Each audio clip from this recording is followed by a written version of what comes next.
Good morning class six बेटा। आज जो है हमारा हिंदी फर्स्ट है और हिंदी फर्स्ट में हमारा जो है ऐसे वन चल रहा है। तो बेटा अब जो है हम लोग ऐसे वन का जो है स्टार्ट करेंगे। कल हम लोग ने हिंदी फर्स्ट में चैप्टर 6 पढ़ा था पार नजर के, ठीक है। तो इसके बारे में हम लोग ने पढ़ा था, कुछ चैप्टर की रीडिंग करी थी, पाठ चर्चा, ठीक है, और कुछ प्रश्न उत्तर करे थे। तो आज बेटा जो थोड़ा सा हमारा जो चैप्टर रह गया था रीडिंग के लिए, तो आज हम लोग उसको कंप्लीट करेंगे और फिर उसके बाद हम लोग जो है आगे के प्रश्न उत्तर करेंगे, यानी कि अभ्यास कार्य करेंगे, ठीक है। तो हम लोगों ने यहाँ पे छोड़ा था। पेज नंबर आप देखिए 36 में देखिए, दूसरे दिन मतलब पहले दिन की कहानी हम लोग की कंप्लीट हो गई थी कि छोटू ने जो है वहां जाने के लिए ठाना था और उसने भी ये निर्णय किया था कि मैं भी अपने पापा की तरह बनूंगा, यंत्र का आविष्कार करूंगा, यंत्र द्वारा जमीन के नीचे जैसे लोग रहते थे हम उस तरह से कार्य करेंगे, ठीक है। तो फिर उसके आगे दूसरे दिन छोटू ने क्या सोचा, ये चीज हम लोग पढ़ते हैं। दूसरे दिन छोटू के पापा काम पर चले गए, देखा तो कंट्रोल रूम का वातावरण बदला सा था। शिफ्ट खत्म कर घर जा रहे स्टाफ के प्रमुखों ने टीवी स्क्रीन की तरफ इशारा किया।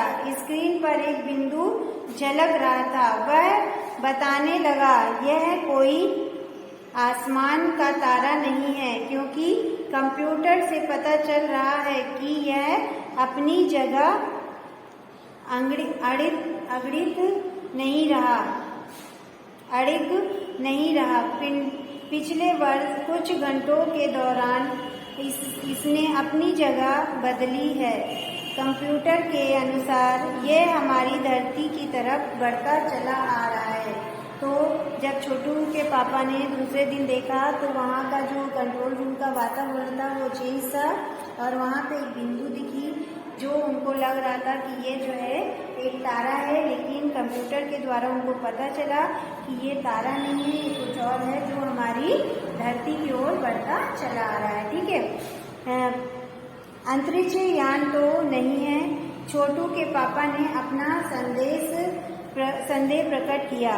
संदेह हमें भी है, आप अब इस पर बराबर ध्यान रखिएगा। छोटू के पापा सोच में डूब गए। क्या सचमुच अंतरिक्ष यान होगा? कहाँ से आ रहा होगा? सौर मंडल में हमारी धरती के अलावा और कौन से ग्रह पर जीवों का अस्तित्व होगा? कैसे हो सकता है? और अगर होगा भी तो क्या इतनी प्रगति कर चुका होगा कि अंतरिक्ष यान छोड़ सके? वैसे तो हमारे पूर्वजों ने भी अंतरिक्ष यानों उपग्रहों का प्रयोग किया था, मगर अब हमारे लिए यह असंभव है।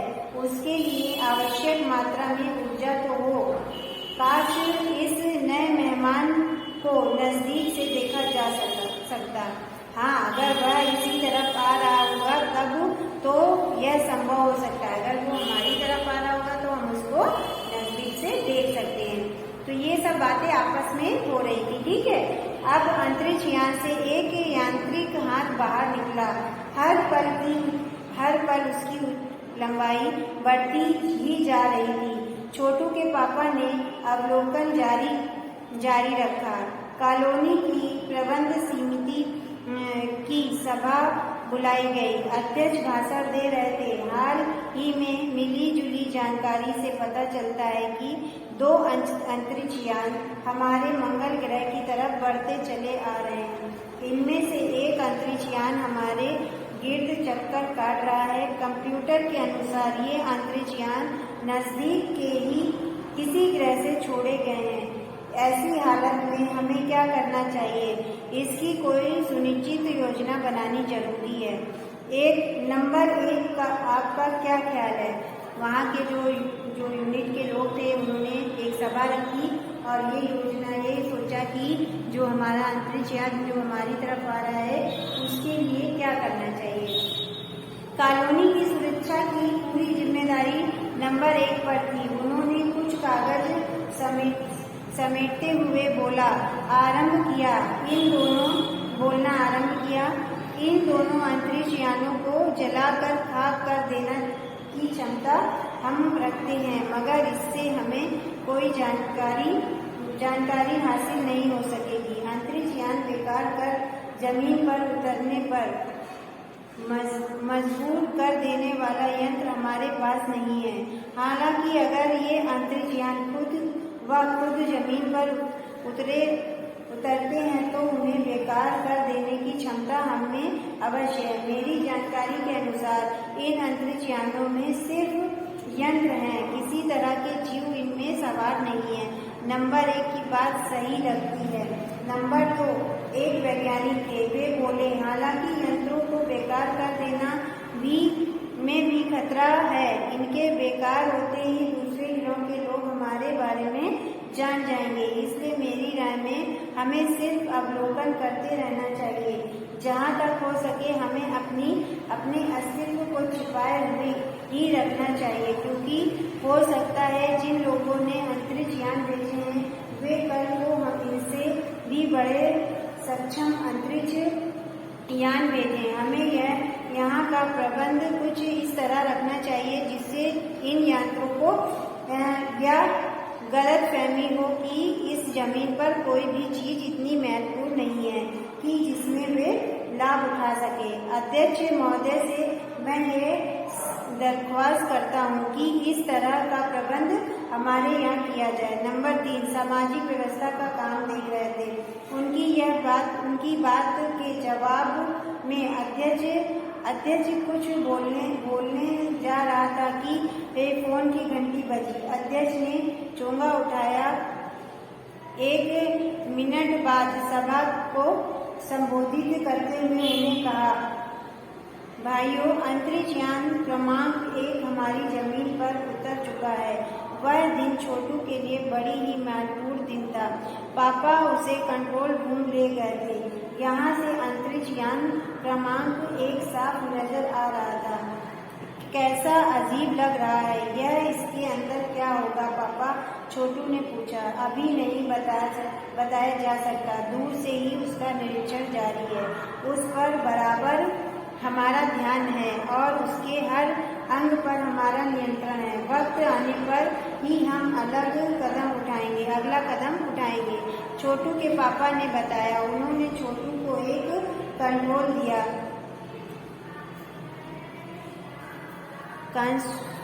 दिया जिस पर कई बटन थे। अब अंतरिक्ष यान से एक यांत्रिक हाथ बाहर निकला। हर पल उसकी लंबाई बढ़ती ही जा रही थी। वह शायद जमीन तक पहुंचकर मिट्टी और अकेर कर लेना चाहता था। सब लोग स्क्रीन पर दिखाई दे रहे थे। अंतरिक्ष यान की इस हरकत को ध्यान से देख रहे थे, सिवा एक के। उसका ध्यान कहीं और ही था। छोटू का सारा ध्यान था कंट्रोल पैनल पर। कंट्रोल का एक बटन दबाने की अपनी इच्छा को वह रोक नहीं पाया। वह लाल बटन उसे बस अपनी तरफ खींच रहा था और सहज खतरे की घंटी बजी। सबकी निगाहें कंट्रोल की तरफ मुड़ी। पापा ने छोटू को अपनी तरफ खींचते हुए एक झापड़ रसीद कर दिया और लाल बटन को पूर्व स्थिति में लाख रखा। मगर उस तरफ अब अंतरिक्ष यान के उस यांत्रिक हाथ की हरकत सहज रुक गई थी। यंत्र बेकार हो गया था। उधर पृथ्वी पर national aeronautics and space estimation NASA द्वारा प्रस्तुत वाक्या ने सबका ध्यान अपनी तरफ आकर्षित कर दिया। मंगल की धरती पर उतरा हुआ अंतरिक्ष यान बाइकिल अपना निरीक्षण कार्य कर रहा था। हालांकि किसी अज्ञात कारावास अंतरिक्ष यान का यांत्रिक हाथ बेकार हो गया है। नासा की तकनीशियों इस बारे में जांच कर रहे हैं। इस यांत्रिक हाथ को दुरुस्त करने का प्रयास भी जारी है। इसके कुछ ही दिनों बाद पृथ्वी के सारी प्रमुख अखबारों में छपी। नासा के तकनीशियनों ने को सीमेंट कंट्रोल के सारे बाइकिल के द्वारा दुरुस्त करने क्या सफलता मिली है। यांत्रिक हाथ में अब मंगल की मिट्टी के विभिन्न नमूने इकट्ठे करने का काम आरंभ कर दिया है। पृथ्वी के वैज्ञानिक मंगल की इस मिट्टी का अध्ययन करने के लिए बड़े उत्सुक थे। उन्हें उम्मीद थी कि इस मिट्टी के अध्ययन से इस बात का पता लगाया जा सकता है कि क्या मंगल ग्रह पर पृथ्वी की ही तरह जीव सृष्टि की अस्तित्व है। यह प्रश्न आज भी एक रहस्य है। तो बेटा ये जो था, जो उन्होंने अंतरिक्ष पर एक यंत्र देखा था, अंतरिक्ष यान देखा था, वो जो था पृथ्वी से नासा नामक जो तकनीशियन भेजा गया था वो था, लेकिन वो लोग को समझ में नहीं आ रहा था कि वो क्या है। तो मंगल ग्रह के बारे में पता करने के लिए पृथ्वी से भेजा गया था कि वहाँ पे क्या हमारी ही तरह जीव रहते हैं या नहीं, इसका बारे में वह जानकारी प्राप्त करना चाहते थे। ठीक है, तो ये हमारा चैप्टर समाप्त हो गया है बेटा। अब हम लोग ने जो कल 2 क्वेश्चन कर लिए थे। पहला कहानी से आगे, पहला था हमारा छोटू का परिवार कहाँ रहता था, दूसरा था छोटू को सुरंग में जाने की इजाजत क्यों नहीं थी, पाठ के आधार पर लिखे। अब हम लोग आज जो है उसका तीसरा क्वेश्चन करेंगे। कंट्रोल रूम में जाकर छोटू ने क्या देखा और वहाँ उसने क्या हरकत की। ठीक है, तो चलिए हम लोग थर्ड क्वेश्चन का आंसर लिखते हैं। तो बेटा थर्ड क्वेश्चन है हमारा कि कंट्रोल रूम में जाकर छोटू ने क्या देखा और वहाँ उसने क्या हरकत की। तो कंट्रोल रूम में छोटू ने कंप्यूटर पर यान क्रमांक 1 को देखा, जिसमें वहाँ उसने कंसोल पर लगा बटन दबा दिया। जब उसने 1 को देखा तो वहाँ पे जो कंसोल पर लाल बटन लगा था उसने उसको दबा दिया, जिससे यान के यांत्रिक हाथ की हरकत बंद हो गई। जो यान से यांत्रिक हाथ निकल रहा था वो दिन पे दिन बढ़ता जा रहा था, उसकी जो बढ़ने की हरकत थी वो बंद हो गई, उसने ये हरकत की थी। ठीक है, आगे देखिए फोर्थ वाला क्वेश्चन मेरा। तो बेटा हमारा फोर्थ क्वेश्चन है, इस कहानी के अनुसार मंगल ग्रह पर कभी आम जन जीवन था, वह सब नष्ट कैसे हो गया, इसे लिखो। ठीक है, जो मंगल ग्रह पर कभी आम जन जीवन था वो नष्ट कैसे हो गया, इसके बारे में हमें इसमें लिखना है। ठीक है, तो कहानी के अनुसार पृथ्वी की तरह ही मंगल पर भी कभी कभी आम जन जीवन था। ठीक है, धीरे धीरे वहाँ के वातावरण में परिवर्तन आने लगा। जैसे पृथ्वी पर आम जन जीवन था, लेकिन फिर धीरे धीरे वहाँ के वातावरण में परिवर्तन आने लगा, सब कुछ नष्ट हो गया। ये परिवर्तन सब कुछ नष्ट हो गया था। ये परिवर्तन सूरज के कारण हुआ था। ये परिवर्तन किससे हुआ था, सूरज के कारण हुआ था। सूरज में परिवर्तन होते ही प्राकृतिक संतुलन बिगड़ गया और वो सब नष्ट हो गया था। ठीक है, तो ये हमारा जो है फोर्थ का आंसर है। अब हम लोग जो है फिफ्थ वाला देखिए। कहानी में अंतरिक्ष यान को किसने भेजा था और क्यों।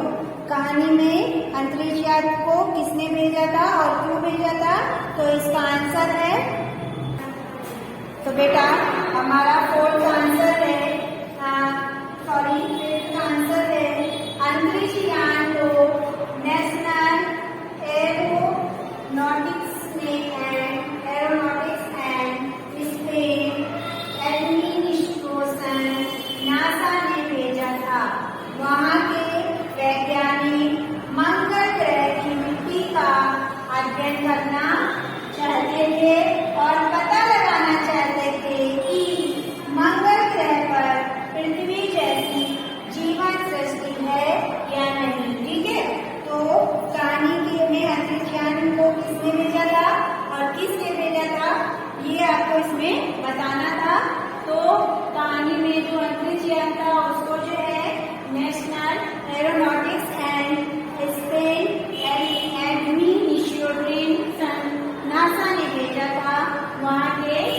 यानी ये पता लगाना चाहते थे कि वहाँ की मार्स मिट्टी से पता लगाना चाहते थे कि क्या पृथ्वी के जैसा वहाँ पे जीवन है या नहीं। ठीक है, तो बेटा ये हमारे जो है कहानी से जो 5 क्वेश्चन हो गए हैं।